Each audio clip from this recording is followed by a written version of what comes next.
नमस्कार, SBT news में आपका स्वागत है। पेश है 24 अक्टूबर गुरुवार दोपहर 1:15 बजे राजस्थान की 15 बड़ी खबरें। सबसे पहले एक नजर डालते हैं आज की हेडलाइंस पर। सिरोही जिले में कार नाले में गिरी, 5 लोगों की हुई मौत। राहुल प्रियंका अचानक पहुंचे जयपुर एयरपोर्ट, दिल्ली रवाना। प्रियंका के पास 12 करोड़ की संपत्ति, पति वाड्रा 66 करोड़ के मालिक। सरकारी स्कूलों में दीपावली अवकाश, 27 से कल से बंद होंगे स्कूल। राजस्थान में 30 अक्टूबर को होगा अक्टूबर के वेतन एवं पेंशन का भुगतान। और अब खबरें विस्तार से सुनिए। सिरोही जिले में आज सुबह कार के हाईवे से नाले में गिरने के कारण उसमें सवार मां बेटे सहित 5 लोगों की मौत हो गई। एक महिला गंभीर रूप से घायल हुई है। पुलिस ने बताया कि हादसा ब्यावर पिंडवाड़ा हाईवे पर आज सुबह टायर फटने के कारण हुआ। कार सवार पिंडवाड़ा से जोधपुर की तरफ जा रहे थे। लोकसभा में प्रतिपक्ष के नेता राहुल गांधी वाड्रा, केरल की वायनाड सीट से चुनाव लड़ रही प्रियंका गांधी और कांग्रेस के राष्ट्रीय महासचिव संगठन केसी वेणुगोपाल बुधवार रात को विशेष विमान से जयपुर हवाई अड्डे पहुंचे। प्रियंका के पति रॉबर्ट वाड्रा और उनके बेटे रिहान वाड्रा भी उनके साथ थे। हालांकि जयपुर हवाई अड्डे से ही वे दिल्ली के लिए रवाना हो गए। दरअसल प्रियंका गांधी ने केरल की वायनाड लोकसभा सीट पर उपचुनाव में कांग्रेस प्रत्याशी के रूप में बुधवार को नामांकन दाखिल किया था। कांग्रेस महासचिव प्रियंका गांधी ने बुधवार को वायनाड लोकसभा उपचुनाव के लिए कांग्रेस उम्मीदवार के रूप में नामांकन दाखिल किया है। चुनावी नामांकन पत्र में उन्होंने 12 करोड़ रुपए से अधिक की संपत्ति घोषित की है। इसके अलावा उनके पति रॉबर्ट वाड्रा के पास कुल 65.54 करोड़ रुपए की संपत्ति है। प्रियंका गांधी पहली बार चुनाव लड़ रही हैं। भाजपा ने उनके खिलाफ नाव्या हरिदास को उतारा है।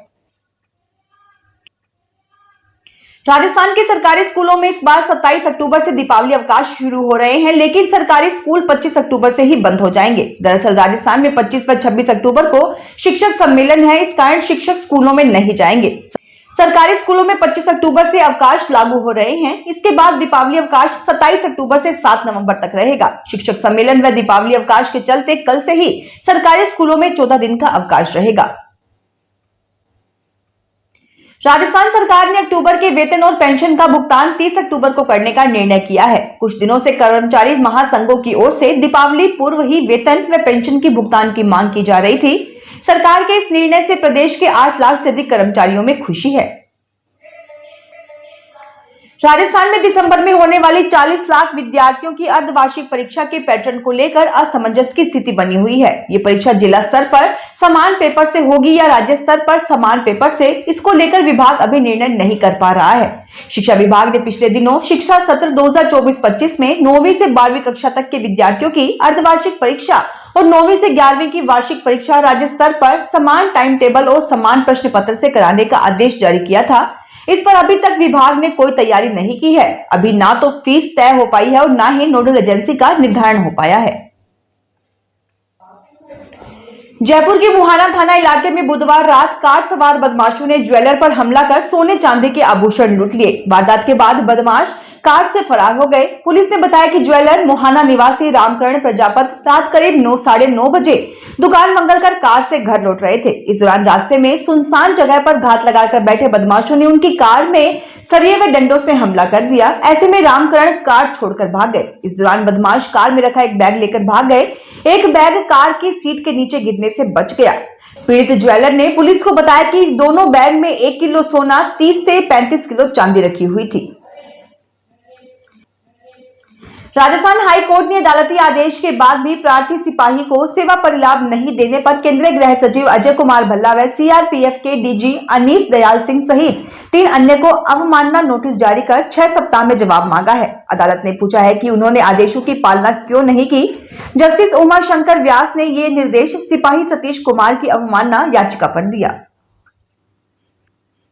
ओडिशा के भद्रक जिले में तेज हवाओं के साथ बारिश शुरू हो गई है। वहीं पश्चिम बंगाल के दीघा बीच पर समुद्र की लहरें उफान पर हैं। बंगाल की खाड़ी से उठा चक्रवाती तूफान दाना 18 किलोमीटर प्रति घंटे की रफ्तार से ओडिशा की तट की ओर बढ़ रहा है। गुरुवार सुबह ओडिशा के भद्रक में बारिश शुरू हो गई। साइक्लोन 24 अक्टूबर की देर रात करीब 2 बजे भीतरकनिका नेशनल पार्क और धामरा पोर्ट के पास लैंड करेगा। भुवनेश्वर मौसम केंद्र के मुताबिक लैंडफॉल की प्रोसेस 5 घंटे चलेगी। इस दौरान तूफान 120 किलोमीटर प्रति घंटे की रफ्तार से ओडिशा के उत्तरी हिस्से से गुजरेगा। धौलपुर जिले में बाइक सवार महिला और उसके बेटे पर लेपर्ड ने हमला कर दिया। सड़क पर गिरने से दोनों घायल हो गए। चिल्लाने की आवाज सुनकर आए लोगों ने घायलों को हॉस्पिटल में भर्ती कराया। हादसे के बाद क्षेत्र में भय का माहौल है। घटना बाड़ी के सोने का गुर्जा थाना क्षेत्र में बीती रात डांग इलाके के सिकर्रा गांव के पास हुई। जानकारी के अनुसार सोने का गुर्जा गांव निवासी राम वकील अपनी मां राम भूली के साथ बाइक पर बाड़ी से अपने गांव लौट रहा था। अचानक खाई से निकलकर एक लेपर्ड उन पर हमला कर दिया।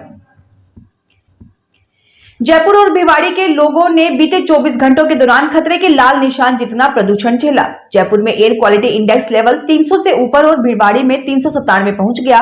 आम भाषा में अगर कहें तो जयपुर में हर व्यक्ति ने 12 सिगरेट और भिवाड़ी के हर व्यक्ति ने 16 सिगरेट के धुएं जितना प्रदूषण झेला। विशेषज्ञों के अनुसार मौसम में आए बदलाव के साथ प्रदूषण का स्तर बढ़ने लगा है। इसकी वजह वातावरण में नमी और हल्के बादल का होना है।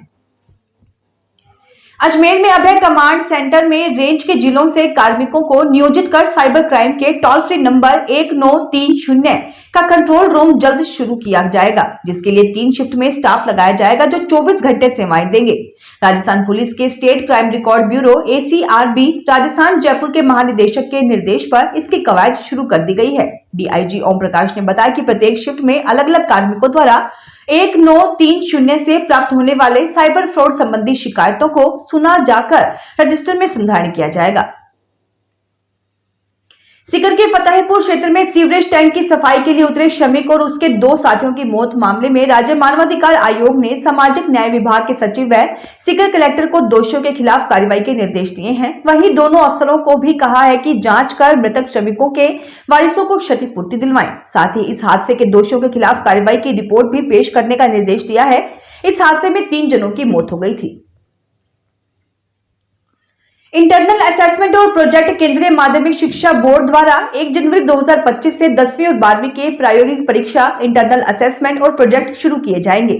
इसके बाद 15 फरवरी से मुख्य परीक्षाएं शुरू होंगी। CBSE ने इसे देखते हुए प्रायोगिक परीक्षा के मार्क्स डिस्ट्रीब्यूशन का विवरण जारी कर दिया है। अलवर में थोक सब्जी मंडी में नई फसल का प्याज आना शुरू हो गया है। रोजाना करीब 250 कट्टे प्याज की आवक हो रही है। यह आवक आगामी दिनों में और दीपावली के बाद तेजी से बढ़ेगी। इसके बाद ये प्याज देश के उत्तरी व पूर्वी राज्यों में पहुंचेगा। इसके लिए मंडी में तैयारियां शुरू हो गई हैं और प्याज को पूर्वी राज्यों भेजने के लिए व्यापारियों ने ट्रेन की मांग भी की है। प्याज व्यापारियों व किसानों का कहना है कि यह प्याज असम, बिहार, नागालैंड, पश्चिमी बंगाल में जल्द पहुंचे। इसके लिए करीब 30 ट्रेनें चाहिए। इन ट्रेनों का किराया ट्रक से प्याज ले जाने की तुलना में कम होने पर इसके माध्यम से प्याज पूर्वी राज्यों में पहुंचाया जाएगा। फिलहाल इस बुलेटिन में इतना ही। फिर हाजिर होंगे और बड़ी खबरों के साथ।